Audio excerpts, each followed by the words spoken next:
Well, let's talk now to the Niger State Commissioner for Local Government, Chieftaincy Affairs and Internal Security, Emmanuel Umar, who joins us live from Niger State. What more, Mr. Umar, have you learnt about what transpired on Monday, particularly on the Minna-Suleja Road? Well, thank you very much for having me on. Good evening, everyone. Like you rightly said, on Monday at about 4 p.m., I am around the Lambata Kafinko Minna Road. There is a community called Dadibi.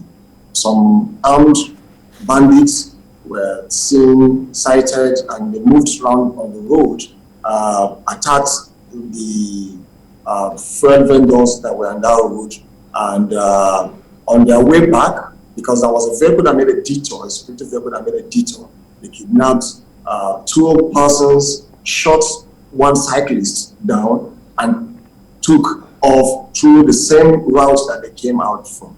Now, it's important to make it very clear that if you're following trends in Niger for the past few days, we've been on the trail of bandits, the influx of bandits that got into our state.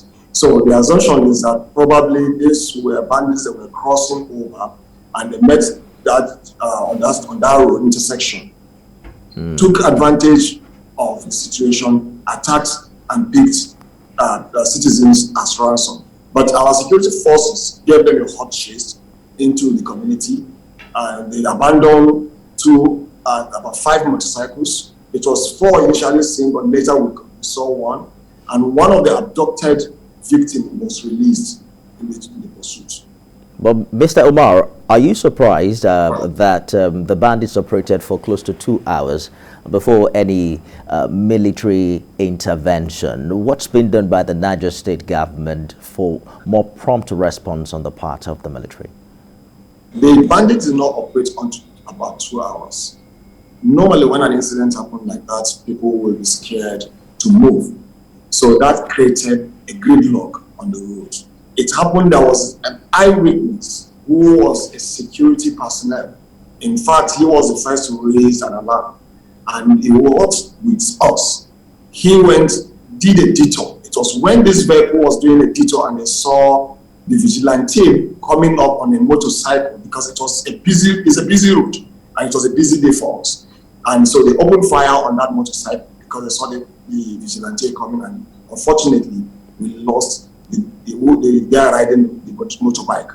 So they did not operate on that road for 2 hours. Immediately we were able to raise the DPO of that division, moved to the scene, and we were able to raise other security agencies, including the army, with the vigilante for a hot pursuit. How safe? We were able to pursue them on their way. How safe is the Minna-Suleja Road right now, and how exactly is the police responding in case of subsequent or potential future attacks? We've learned some lessons from that, and we've now increased our visibility on the road. If you ask those who travel on that road today, you will see patrol teams moving.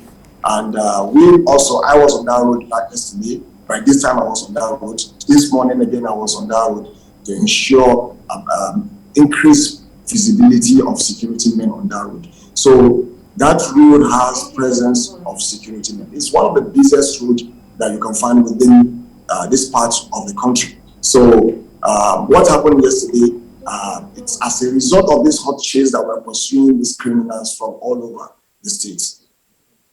Niger State Commissioner for Local Government, Chieftaincy Affairs and Internal Security, Emmanuel Umar, thank you for talking to us tonight. Thank you very much.